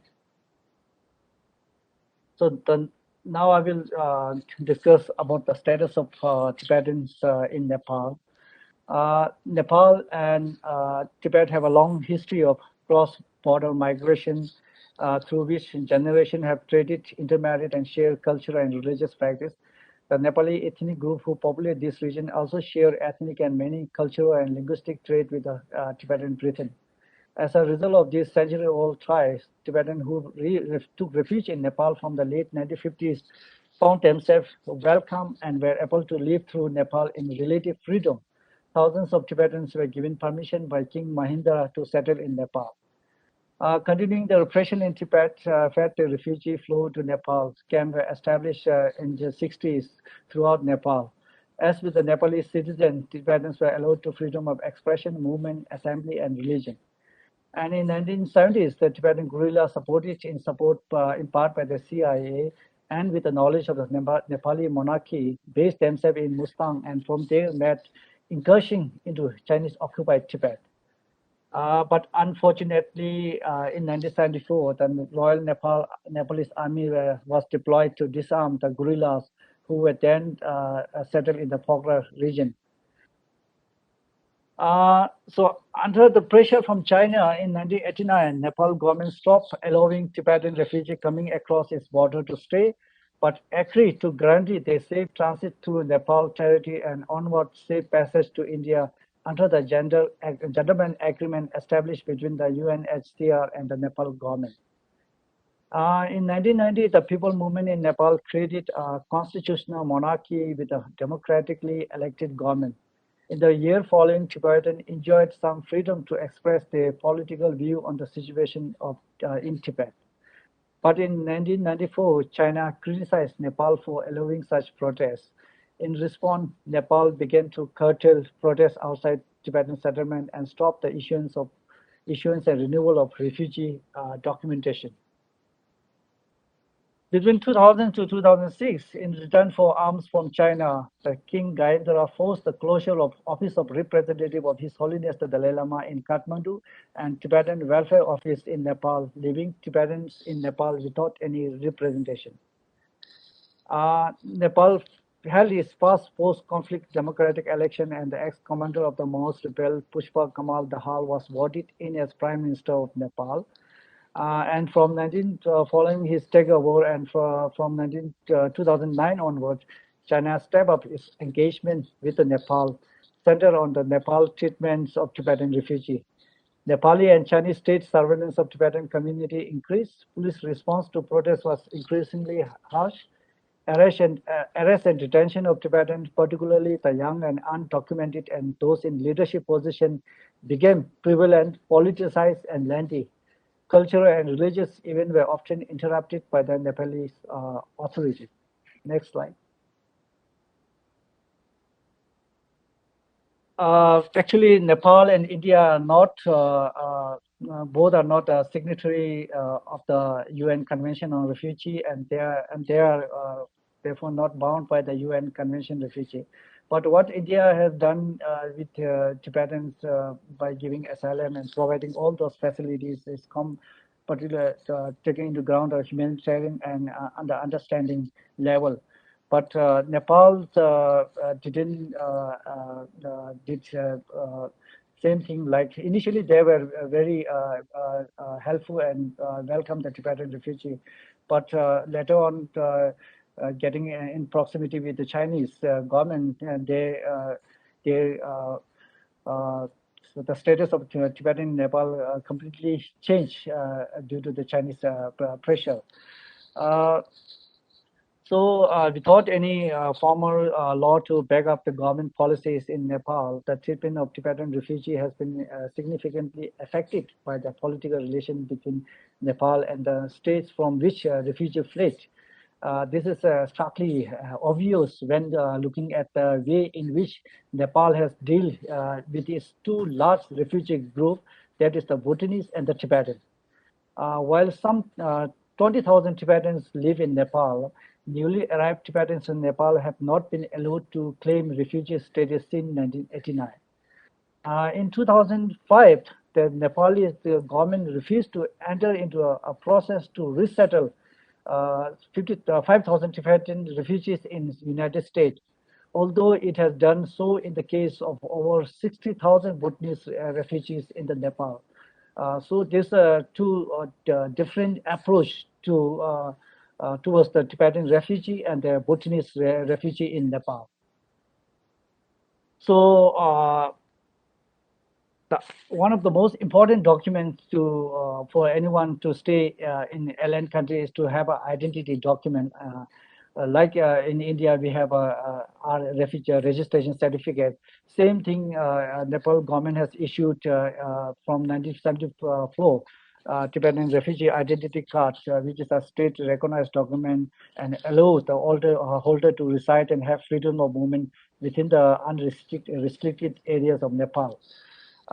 With this document, Tibetans were eligible for all these facilities provided by the Nepalese government at that time, and they were obligated to renew their refugee card with the local Nepali authority annually.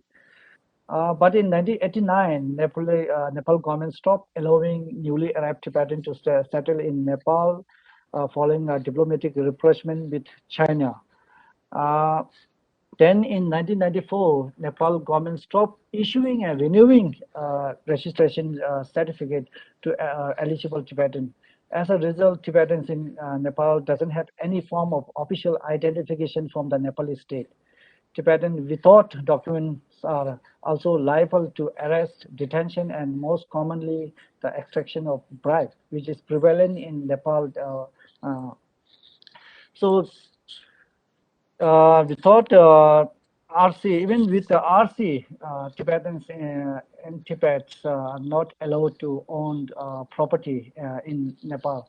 So for any Tibetan who have with citizenship, they are allowed, but without any citizenship, they were not allowed to own house, offices, car, and land.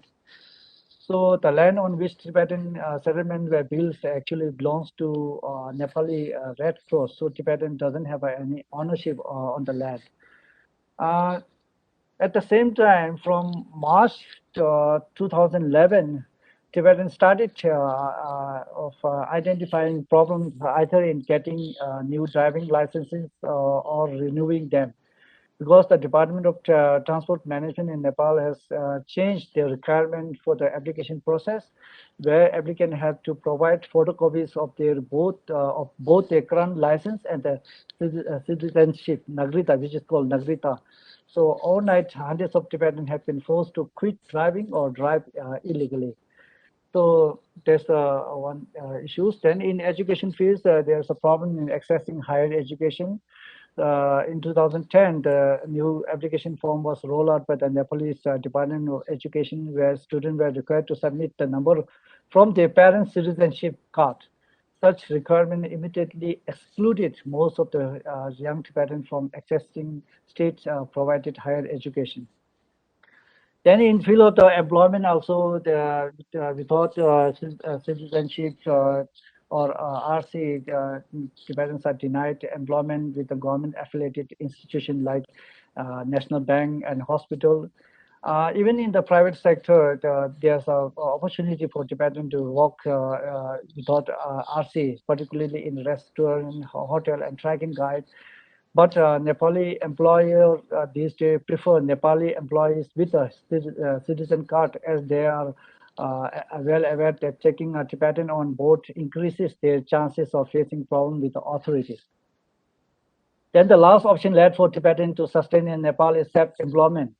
But for this also there's a big problem, because Tibetan with RC are not allowed to register any business, including restaurant, shop, and guest house. And those who has already opened the business with their RC were forced to pay double tax to the Nepalese government.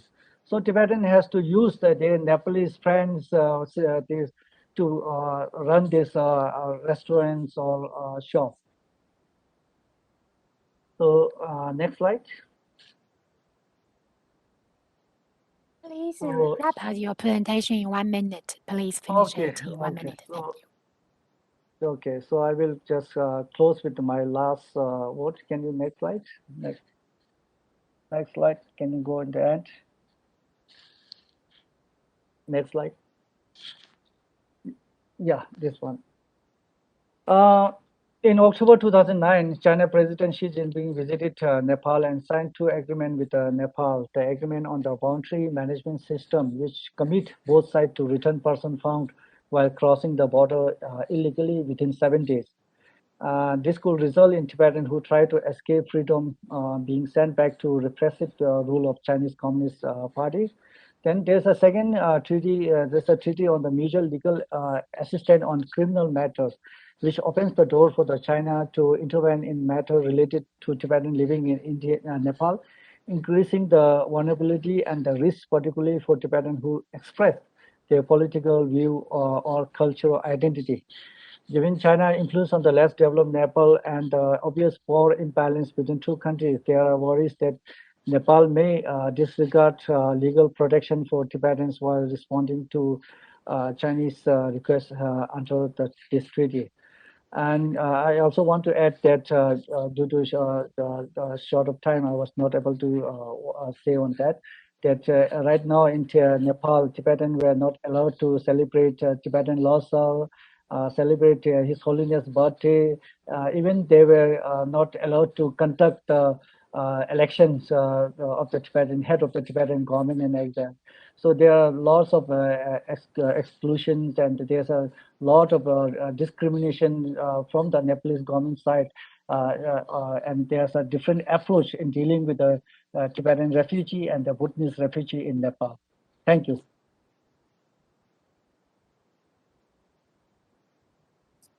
Thank you. Thank you for this moving presentation.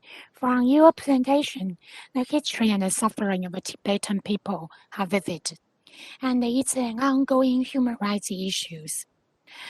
Now, let's start our Q&A session. Please leave your question in the chat box. And before our audience ask question, let me kick off the Q&A session by asking one question.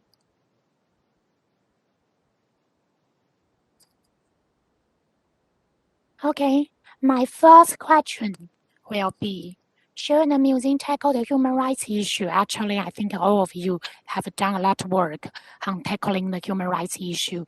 So my question will be, what challenge have you faced when you tackle the human rights issue? What kind of challenge you have faced when you tackle human rights issues such as racism, prejudice, and hate crime?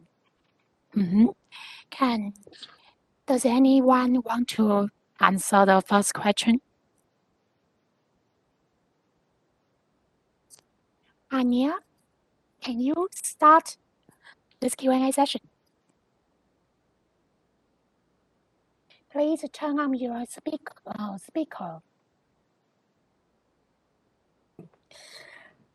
Thank you for all these very interesting presentations. And to answer your question, the way we are fighting against racism and discrimination at the museum is first through the exhibitions, of course, as I told in my presentation. Secondly, through the cultural and programming performances and changing the representation on migrants or so-called the other, all the foreigners, all these very heavy stereotypes. But also the French government is, I think it's 20 years now, that every March, it's the month of a very strong state programming all over France for fighting racism and discrimination. And so it's also very important to have a political statement on policies to really fight against racism and discrimination. It's not enough, but it's very important to have also the political commitment to this subject. So that's for us very important to contribute to this decision through programming and cultural programming. But also we are training every year 2,000 teachers to how to teach history of immigration. Because even if they are very good teachers, but they don't know sometimes how to deal with this question. So we are helping these educational teachers to really take this subject on the full importance which has, and also we are trying to change the books at school, because of course history evolved, and we are more and more talking about history of colonization and immigration. But if the books with the children are learning and studying are not talking about that, then there is a gap which is not possible to fill. So we are also working on changing the books of education, national education. We are also developing a lot of cultural mediation through the territories and through associations to really work workshops of unbuilding stereotypes and prejudices. So that's the main activities we have. Actually, the whole museum has this final goal to fight against racism, discrimination, and inequality of treatment on equal situations, whatever are your origins. But the means with whom we are doing that is, again, exhibitions, cultural and artistic programming, debates on contemporary issues, cinemas, theater, concert, and also this networking work we are doing with the different associations on all over France. And very important also for us to train the people who are taking decisions into the cities or the government directions. We are promoting that more and more to help the people who are deciding the policies to be aware of this question of history of immigration and racism and discrimination. So we are working on, at the same time, training people, making them aware, changing the books, and programming. Thank you. Thank you, Anya. It's very important to have education, not only in the museum, but also in schools and different places and venues. Thank you very much. And Edward, how about your museum? Do you face challenges when you tackle the issue of racism, especially during the time of COVID-19? Can you share some thoughts and experience on this? Thank you. Yes, thanks for the question. And it's been so enlightening to also learn from my other co-presenters. There's three challenges that come to mind for me. One is that for many Asian cultures, not only in Asia, but also here in the US, there are cultural norms where we learn growing up not to talk about our challenges or not to talk about our adversity. But when we don't talk and share those stories, then we contribute to the invisibility of what our communities face. The second challenge is fear. With the increasing attacks against Asians, some of them have been very violent. And so there is a fear that many Asians here in the US have about speaking out or speaking up against this racism. And then the third challenge, I think, is that for many Asians who do feel more comfortable speaking out and sharing their story and talking about how this racism that Asian communities experience is wrong, often they focus just on what the Asian community is experiencing. And so often we think or share stories just about what benefits people who look like us or communities who look like us. And it sometimes can be challenging us for us to think beyond our own communities and to see the similarities, to see the intersections, to see the importance of allyship with how other communities are treated as well. So I do think that that is one of the ongoing challenges for the Asian Pacific Islander community in the US, is as we're advocating and talking about what our community is experiencing, ensuring that we're also talking about how other communities like the Black community, the Latino community, and the indigenous communities in the US have experienced similar violence, similar systemic policies that have sought to keep these communities oppressed and marginalized. Thank you very much. So, understanding and sharing the similar experience will be the key for combat and tackle the racism. Thank you very much. And Johnny, would you like to comment on this or answer this question? Johnny, 要不要回答这个问题？像我们博物馆里面，其实当 So for our museum, I think the biggest challenge we face is that we can't really have access to the ones who really need our help. So for the new immigrants, for them to come to our museum. Those are the ones with better conditions. So we have put a lot of our efforts into the frontline educators. For example, like for the teachers to make these planning is very important. 合作之外，也跟 NGO So for NGOs, we work together with NGOs and work with teachers, so that can help us to have faster access to the actual condition and circumstances of immigrants and migrant workers. And we can also help the teachers to develop teaching materials and programs, so the students can quickly pick up on these topics and bring those issues back home for discussion. And the same question to Tashi Boomstock. And would you like to share with us your ideas on what role the museum can play on the Tibetan issue and contemporary human rights issue? Thank you. The biggest challenge, not only for our museum, but for our exile administration, is getting the information from inside Tibet.